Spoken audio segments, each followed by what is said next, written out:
So let's talk about how to overcome fears or how to conquer fears. Alright, or basically how to remove fears. I like to use this term because that's exactly what we are doing. Fear is something you don't want to have in your body, in your system, in your heart, in your soul. It does not serve you. So you want to remove it. Alright, so let's talk about how to remove fear then. Basically, I'm going to give you three ways to do it, and it's a very personal thing. Everyone does it a bit differently, especially when you serve others and you help others with their fears, and it's much harder to help yourself with your own fears. But anyway, the techniques are firstly to intellectualize it.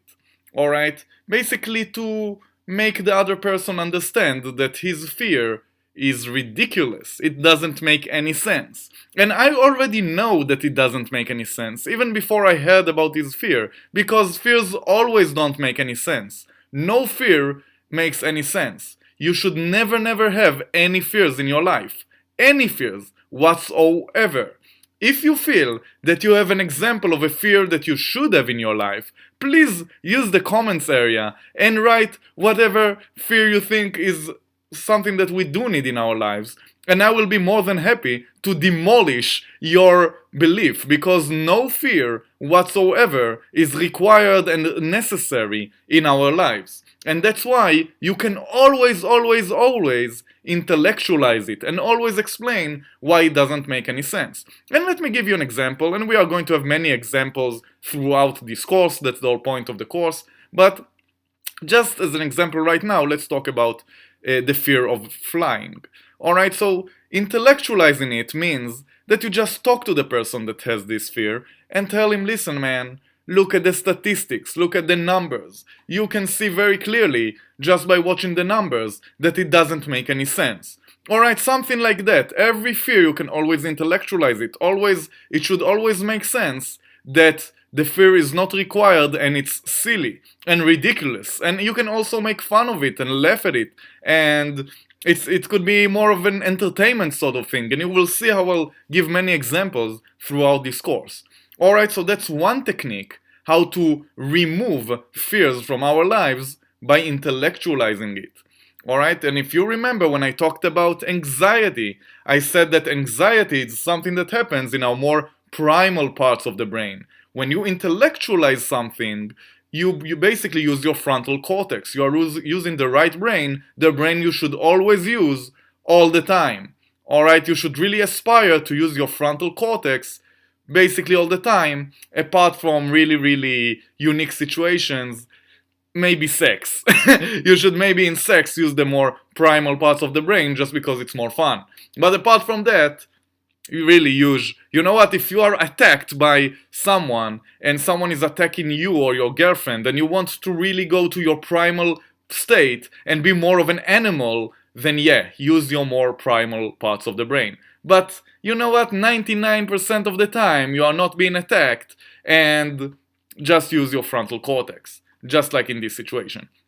Alright, never mind. So intellectualizing it, that's the one technique. The second technique to deal with fears is to slowly and gradually deal with it, confront it, just be in the situation. Let me give you an example. Let's say someone is afraid of heights, so just go to a mountain or whatever, but gradually and slowly. Don't take the person, throw him in the car, and take him to Mount Everest or whatever. That's probably not a good idea. At first, you should do it slowly and gradually. It really depends on the person and how much of a fear there is. We don't want to make him completely freaking out and be completely stupefied by the current situation of being on a very high mountain, because he would be scared and completely lose his wits, and it won't be fun for anyone. Instead, do it gradually. You know what? Maybe just look at a mountain from afar.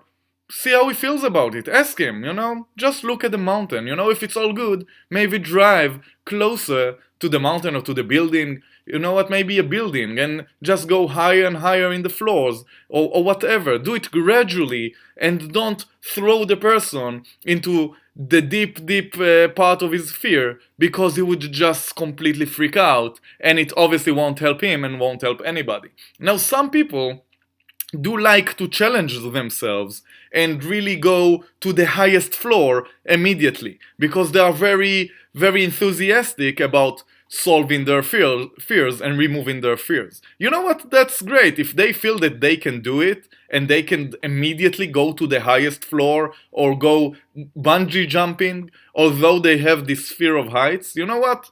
By all means, it's a personal journey. Do whatever you want. If you are the type of person that thinks that it would help you, and you can control the fear when you'll be there very, very high in that plane, by all means. I'm not here to judge, do whatever you want. But I would advise when helping others especially, don't force yourself onto them, and don't be too aggressive with them when it's not necessary.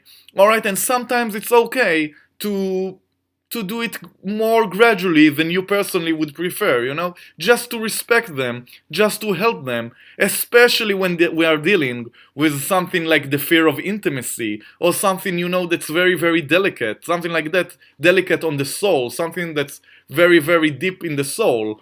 It's basically all fears are. So be delicate, Don't be too aggressive when it's not necessary. It really isn't necessary. Take your time, but do it. Deal with it. Don't run away from the fear. Don't try to always go.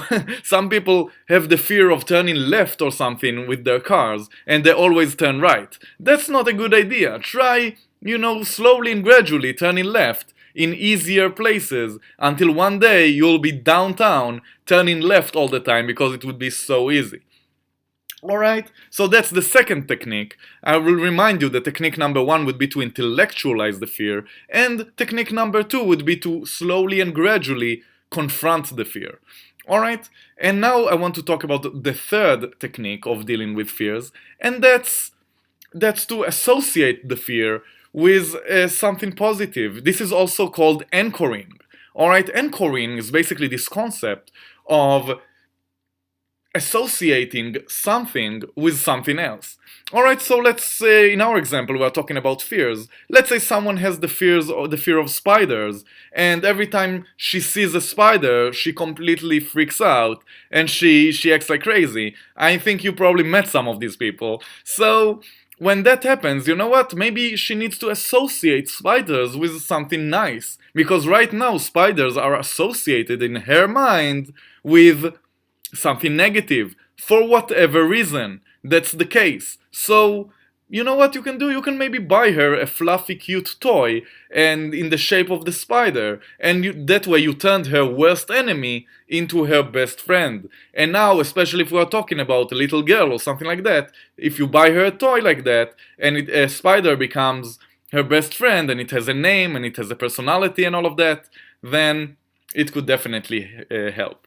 Alright, so we will see many, many examples as we go along in this course, but that's the techniques. Intellectualizing it, associating it with something positive, and gradually and slowly confronting it.